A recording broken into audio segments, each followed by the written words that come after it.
Welcome back to another episode of the Zuriel Show. This is episode 27, where we're going to be discussing the importance of youth participation in governance in Africa, as well as the topic of youth inclusion. And today with me, I have Irene Wairimu, a lovely and very inspiring guest whom I believe all of you will get to know in the next couple of minutes. Irene, introduce yourself to the people, who you are, and simply what you do. Hi, everybody. My name is Irene Wairimu, as you've heard. First of all, I'm very grateful, Emmanuel, to be part of this live broadcast. Irene is a public policy specialist as well as a youth inclusion advocate. She basically is passionate about improving the lives of young people through shaping and influencing policies that make them to thrive and to reach their fullest potential that they can be able to reach. I also enjoy discussing topics around politics. I like issues around ICT for development, as well as issues on climate change. Basically, anything that tries to improve the lives of young people. Very interesting. I really find the topic of developing the youth quite fascinating myself. It's something I'm equally passionate about, but then maybe in a different sphere, that is. But it's very inspiring to actually be with you. And maybe just to touch on that, maybe so the guests can understand. What are some of your career highlights up to date that you'd mind sharing with the audience? Okay. Basically, throughout my career, my goal has always been to improve the lives of young people, as I'd mentioned. And how I do it is I try to influence policymakers, basically to draft policies and also implement policies that are going to enhance issues for young people, such as job creation, skills building and training, education opportunities, health, improving the health of young people. And one of my favorite career achievements has been early on in my career, I was part of the technical team that drafted the National Employment Authority Act. That is the act that Sakaja was able to pass through Parliament and became created the current National Employment Authority. So this is the authority that has been mandated to create opportunities, employment opportunities for young people. So I was part of the team that made sure that the policies and the laws that were being put forward were really promoting the employment of young people. And I've also been part of various review of policies for county governments. Like, for example, with the county government of Moranga, I was part of the people who influenced the policymakers there to see the need to make public investments for young people. And this was reflected in the second Moranga County Integrated Development Plan. Wow, lovely. And I look forward as well to tackling, getting perception, your perspective, that is, on youth matters and how things are on the ground and how we can actually make things better, vaguely speaking. But to start us off, I like how your area of focus not only is in terms of the future, but the future of the youth and how to make it better across the board. What is, your definition of youth inclusion in terms of how we can include the youth to build a better Kenya, vaguely speaking? Yeah, when you look at the Kenya that we have today, we have about 11 million young people who are aged between 15 and 35, or as most people say, we have 75% of the population who are between the ages of 0 to 35. And for me, I see this population as having the potential to be able to contribute towards the achievement of the Big Four agenda, the SDGs. However, we are looking at youth inclusion in terms of the participation, the representation, and the meaningful engagement of young people in all the spheres of the economy, whether it's the economic, the social, the political spheres of the economy. As most people will have it, most people think just having young people placed in different leadership positions, there you're trying to put young people, that you have already included young people in decision making. However, it's about having meaningful engagement of young people. Have you really engaged young people, have had their voices included in whatever program, policy, or whatever engagement, development engagement idea that you have. That is what meaningful youth inclusion is about. Interesting. And Mm. I like how not only do you mention how the engagement part is important, but as well, would you say that across the board, both socially, politically, and economically, the youth face that same challenge in which they are somewhat put in positions, but then their voices are not really heard? I absolutely do, because when you look at most of the programs, most of the policies that we have, Yes. whether it's programs around the health sector, the energy sector, the public sector, it's always been about having a youth who is just a representative. So we make up a committee and then we're like, oh, there's no woman, there's no youth. So we just get somebody and have them part of the team. And we think that is actually about youth inclusion. Even when we look at what is the latest policy engagement arena right now, which is like the Building Bridges initiative. Like it's Yes. always has been about just capturing what young people are saying, but have you really meaningfully involved them in the whole process, right from the beginning up to the end of the whole process? That is what we are trying to say is meaningful youth engagement. So it's not just capturing our voices, coming and asking us what exactly we want, but even having us part of the teams that are making the decisions, part of the teams that are building up the programs or the policies. That is what Yeah. meaningful youth engagement is about.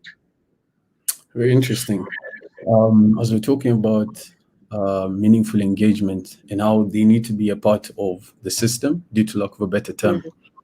in terms of when making decisions, is there any country in Yeah. Africa that you can point to, maybe aside from Kenya, that's trying Mhm. to have that kind of a meaningful engagement with the youth?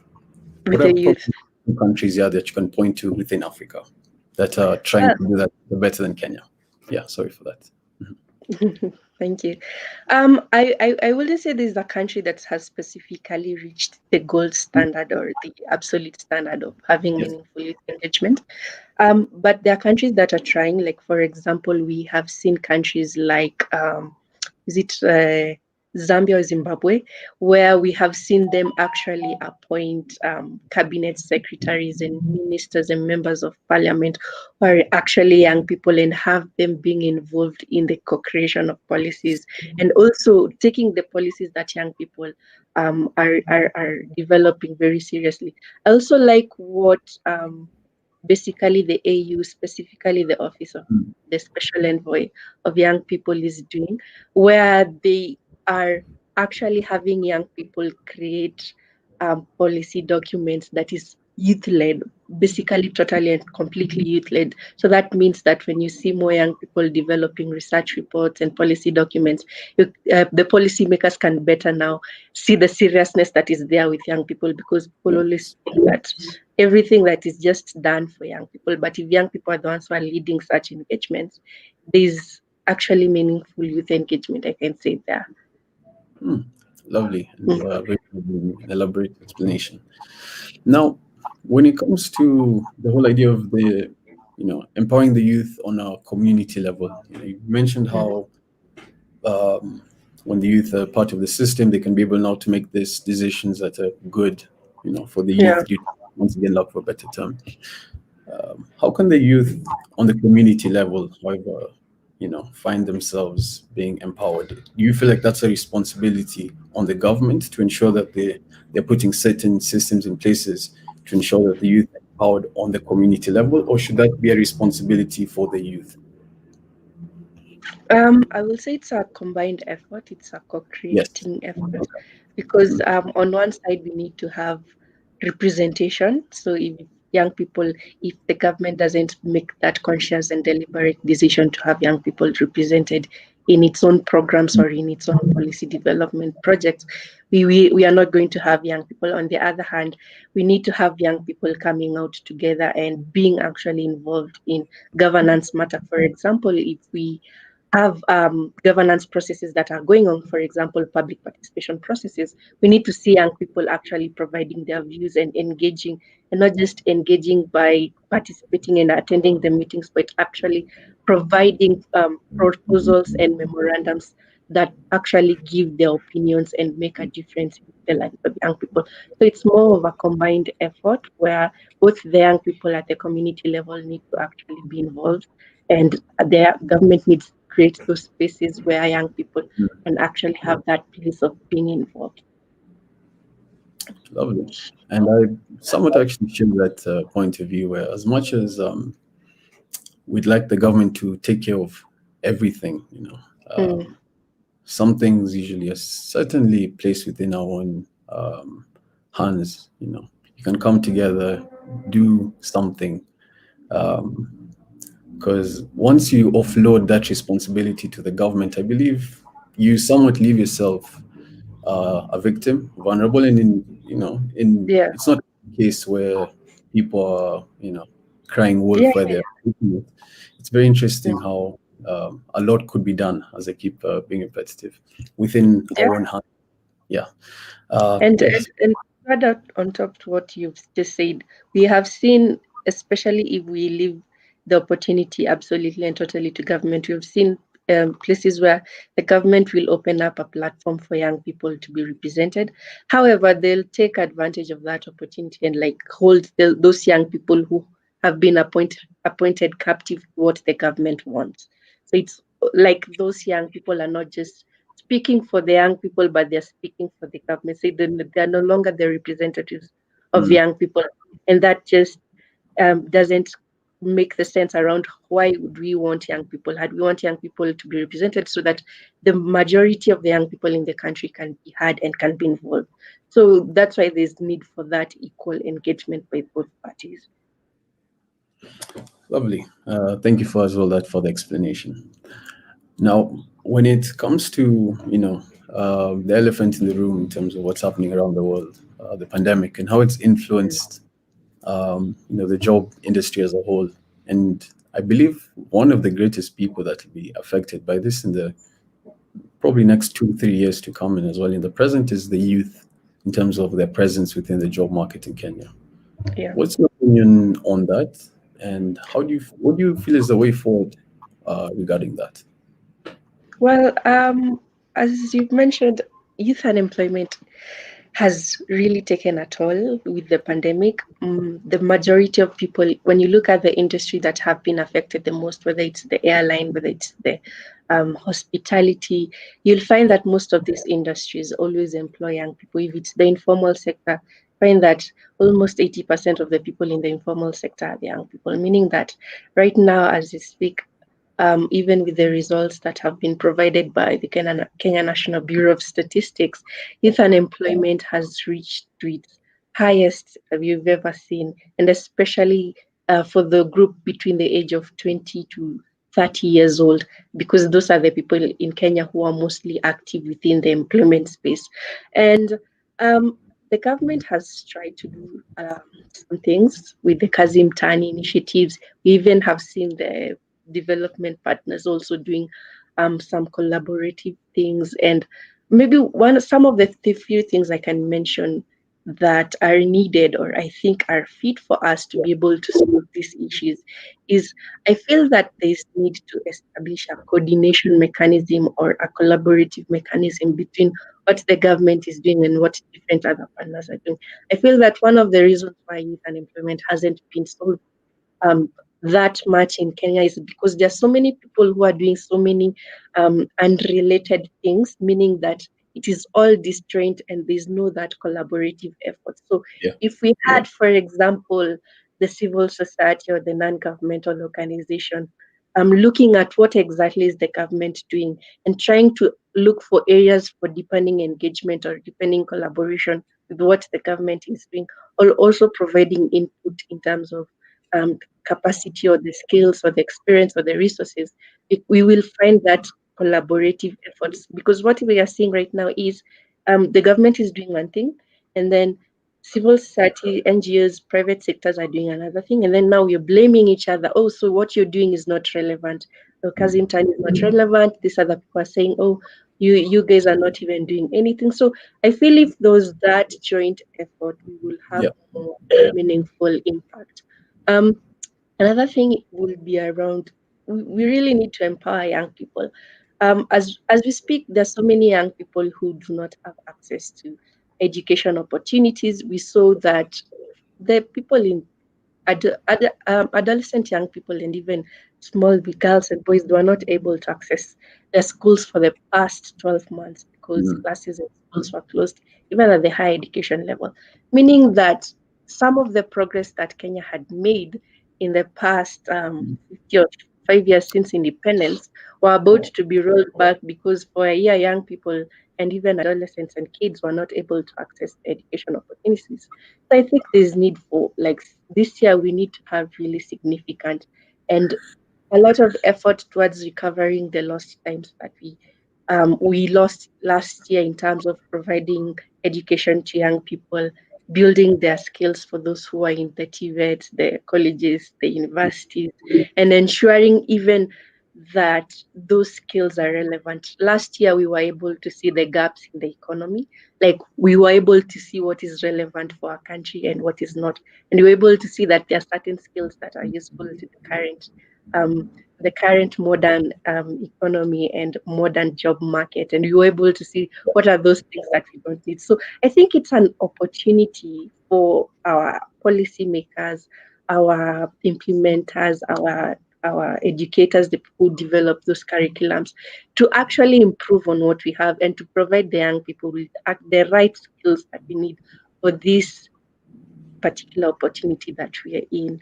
Otherwise, we will still be singing the same song around youth unemployment each and every year. Yeah, very powerful. And something as well I have similar thoughts to in terms of the combination of, I'm sure just even someone who's looking from the outside in, who doesn't know too much, only understands on the surface level. Um, a solution between combining public and private sector will always be, maybe in most cases, be the best way forward in terms of tackling the educational, how you can say, catastrophe, because it was very sad that students have to go back a whole year, and so many plans are probably made in place, both on a personal level and just Mm, I can imagine what people are actually going through right now, repeating that entire year. yeah, But I can imagine. You, what? you see how you used to be so happy to move to the next class. Right? Imagine being in the same class for 2 years. I,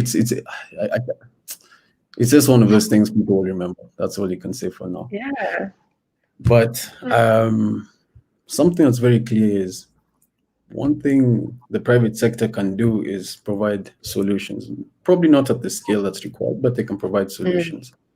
mm, Public sector, we have resources that can, in most cases or in some cases, tackle that.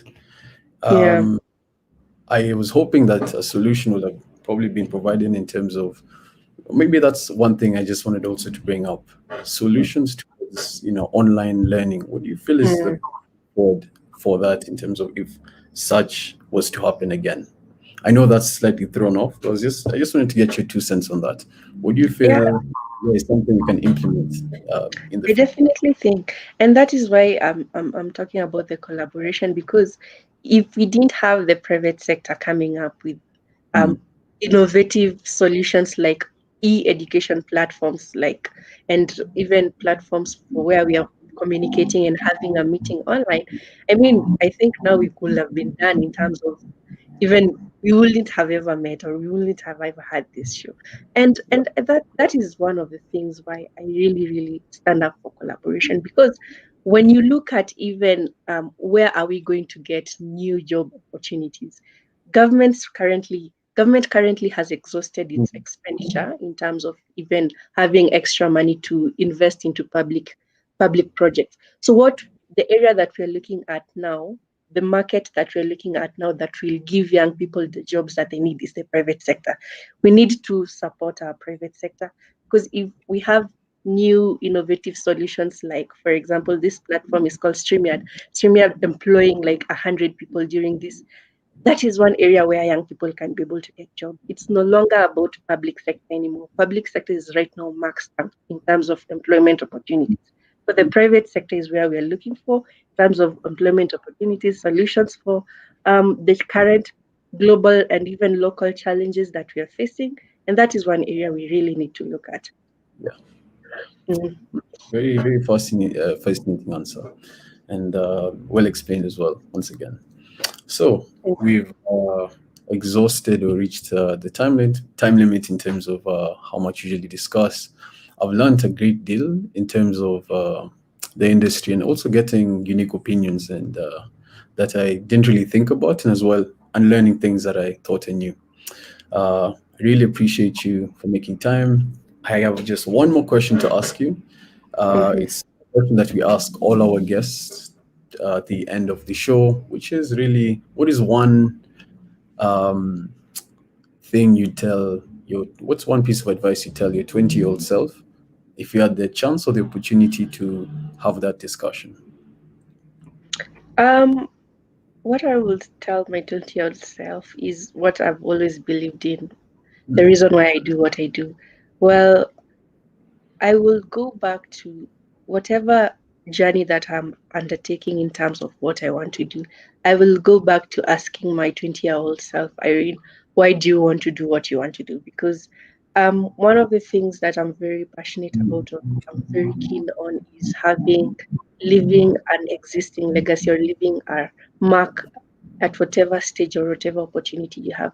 And I feel that even with there's so many distractions and there's so many challenges that young people, especially 20-year-olds, 19-year-olds, or 18-year-olds face, we rarely tell our young people or our teenagers why is it important to pursue a particular career or why is it important to pursue a particular course or even a particular line.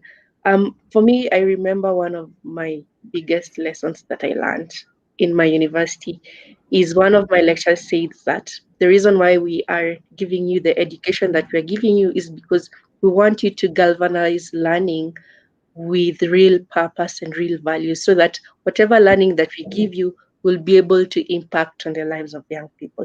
So my 20-year-old self will be like, why do you want to learn, whether it's the public policy aspect or economics or finance, and what impact do you want to leave for the country that generations to come will be glad that you ever existed, that you can say that one person in this earth has breathed better because you existed. So that is one lesson I will definitely live by. Very, very inspiring. And I hope we can just actually give a quick follow-up question on that. You mentioned that giving and giving back to the youth. Maybe just to get your opinion, in the past 5 years, how do you measure youth, the growth of the youth in terms of how they apply to themselves in society?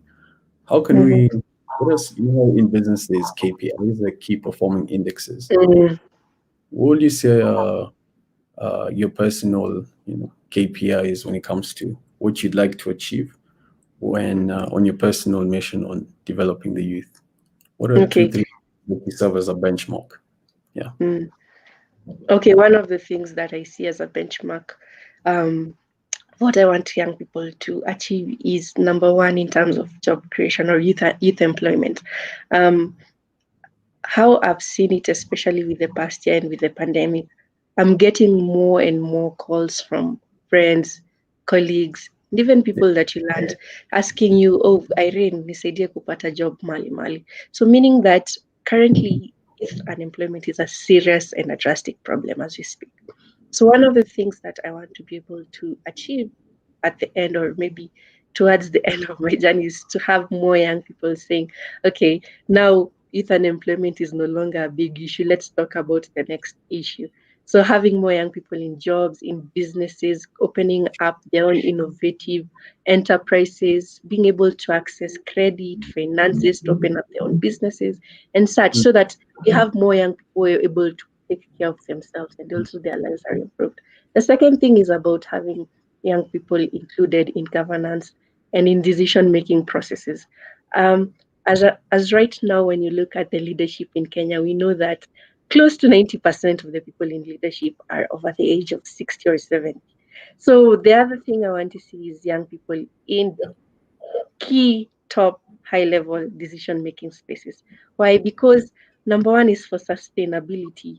If young people are not involved and do not know how decisions are made, whether it's drafting policies, whether it's in the public service, if if 80% of the people in the public service are over the ages of 40, meaning that very soon, when we come to the next 10 years or 5 years, we are going to have a generational gap. So we are going to have young people who do not know how to craft policies, who do not know how to manage governance processes, and we need to have that sustainability and continuity. So one of the things I want to see is more young people in top decision-making levels and spaces, and particularly having young women. Young women, by there, are marginalized groups in terms of the youth space. So young women is also an area that I'm very passionate about. Very inspiring, inciting rather, not inspiring. Very inciting, insightful rather. I really believe when it comes to the space of the youth, you really said something that caught my attention. That gap will be there. I have been hypothesizing that, thinking about it, because as you rightfully said, majority of the people who are in those, even like I'm personally an athlete. I play sports. I am in the Team Kenya swimming team. But Yes. yes, yeah, but you'll find that majority of the people who are making decisions, Mhm. to some extent, they may not even have experience within sports. And Mhm. is that I don't know. It's almost like the people who need that solution are no, as you're rightfully saying, not the people having those discussions. So Yes, the people who are developing the solutions, they lived their life and their realities maybe in the 70s and the 80s, but now it's a different kind of life. And it's in the next, somebody said actually, in the next election, the 2027 or 2032 elections, we are going to have a different kind of generation at that point, and the current old guards will have left their positions of influence. They'll have retired, some of them have died. So who are the young people we are going to leave this country to? Have you ever asked yourself? And that's why there's need for us to hold the hands of young people, to mentor them, to provide that guidance, to have them in decision making spaces where they're able to observe and also have the right values and the right um, ethics that they'll be able to make better decisions when they reach those opportunities. maybe then just one final question. Then looking, because you've said something important, as I mentioned, in terms of how the youth will be running and that need to have mentorship for the youth. Maybe in just 1-2 minutes, would you say, because I'm looking back in terms of how we left the country back in 1963 and the whole generation had to all of a sudden take over. Mm-hmm. Would you say the children who grew up within the 80s, 90s had, or would you say they're going through something similar in terms of what you're describing could happen in the next 20, 30 years? I know it's a very all over the question, all over the place question, but I'm simply looking at how they turned out, because Mm, I argue that not too many things within society were disrupted. Maybe in terms of how we can say tribalism, that was cropping here there, but they turned out just fine. Would you say that need for mentorship is? I know this is very vaguely speaking, looking from the outside in as someone who doesn't understand too much, but would you say that that need for mentorship, um, in terms of guiding the youth, that message is comes unclear mm, away, because some people look at it as we now discussed earlier, the only way that we can progress is if we are provided help. But then yeah. you'll find they as well went through their own, back like in the 80s, as they were probably young people now taking over. Mm-hmm. They probably went through their form of dissolve, but they still, I don't know if that point is hitting home. But that need for mentorship then creates the idea that the only way, in terms of the youth looking at it as the only way in which a resolve can take place in terms of them moving to the next level. Uh, I think the mentorship is very important, but Yeah. I also think the people who we left our country to in the 60s and the 70s didn't actually provide that mentorship. I guess they thought that they will be the ones who are leading the country forever. But right now that we're in the we're in a new generation from 2021 to 2030. So they've seen that they actually are growing old and they need to hand over that. So I feel that the mentorship is happening right now soon, later than it should have started. Like if it had started much earlier, probably we wouldn't have had certain issues. Like I totally don't believe that things like tribalism are something that our generation actually got it by us, actually inherited it from those Yep. people. So I think it's a latter thing that has come very late, because we're seeing, like, for example, even our president, he decided that he is now going to appoint young people in his cabinet. And the reason why he did that, he said, was he wanted these young people to learn how to engage in government and lead ministries, so that later on they can be able to be given those positions. But it has come in such a later stage, such that if all these people in the cabinet say, well, if one day Corona was going to put people above the age of 60, it means you're only going to have the young people left. You see, so there has been that gap for such a long time in terms of mentorship of the young people in different aspects of leadership in the country. Very good point. And yeah, great explanation actually as to why it's actually too late. Yeah, really great answer there. Lovely. So, Thank you. Irene, to the end of the show, maybe just let the people know how they can reach you. Maybe if someone wants to follow your journey on LinkedIn, or maybe Mhm. any social media platform that you'd like to share. Okay, so my LinkedIn name is Irene Wairimu. Uh, Basically, my profile is I'm a public policy specialist and a youth inclusion specialist. You can also find me on Twitter, where my handle is Nimu_Irene, as well as on Instagram, Nimu_Irene. Lovely.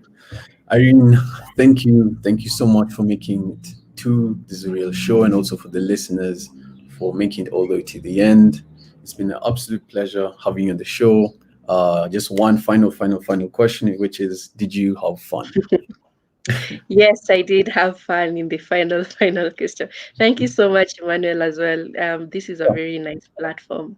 The Zuriel Show, it's a very, and this is some of the examples of young people developing innovative solutions that we are talking about. So I'm very grateful to be part of this show, and I hope to be able to continue listening in and watching even in the future episodes. Thank you. Thank you very Yeah. much. That's all for the day. Once again, means a lot to us from the team at Zuriel, and also for the audience for you making it to this show. That's be the end, guys. Be sure to share this with your friends if you found this funny, engaging, or entertaining.